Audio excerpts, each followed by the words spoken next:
Preparing dinner for my wife's entire family, I stepped into the garage for more chairs and heard her brother say, "I still can't believe you married this loser. Dad's right, you need to divorce him before you have kids and get stuck forever." She replied, "Already working on it. My lawyer says we can take half his business too." I returned with the chairs and continued hosting with a perfect smile. 3 days later, my WhatsApp was flooded with 47 desperate messages begging me. Something felt off about Alexandra the week before her family dinner, not the normal kind of off like when she's stressed about work or annoyed I left my boots in the hallway again. This was different.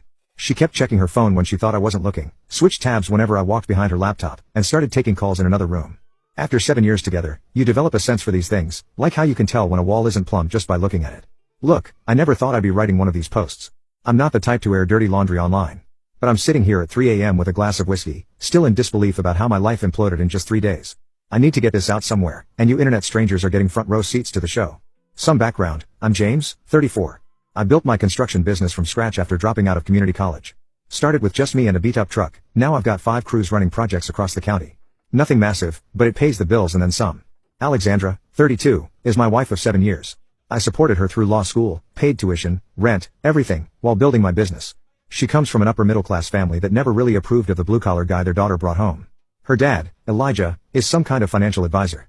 Her mom, Pamela, is in real estate.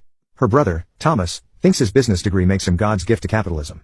Here's the thing, I always knew they thought she could do better. The side comments about my little business or asking when I'd go back to school never stopped.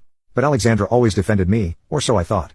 Last Saturday was the annual spring dinner at our place, a tradition Alexandra insisted on to show off our home to her family.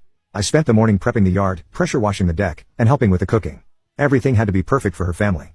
I'd been up since 6 getting the smoker ready for the brisket I'd been dry aging all week. Alexandra was more tense than usual, snapping at me for small things, but I chalked it up to the usual family dinner stress. Everyone arrived around 4, her parents, her brother Thomas and his wife, her younger sister Magnolia who's still in grad school.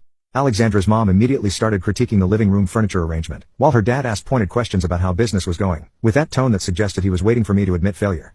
By 6, we were ready to eat. I'd set up the dining table with our good plates, the ones we got as wedding gifts and barely use, but realized we needed 2 more chairs from the garage. As I headed out through the side door, I heard voices around the corner of the house. Thomas and Alexandra were standing by the azaleas, sharing a cigarette, which was weird since she supposedly quit 3 years ago. I was about to call out when I heard my name. I froze. Thomas was saying how he still couldn't believe she married this and that their dad was right, she needed to divorce me before having kids and getting stuck forever.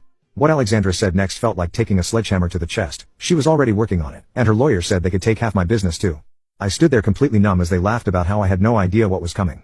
They kept talking, something about someone named Dominic being a much better fit for her and how she'd wasted her best years with me while I was playing construction.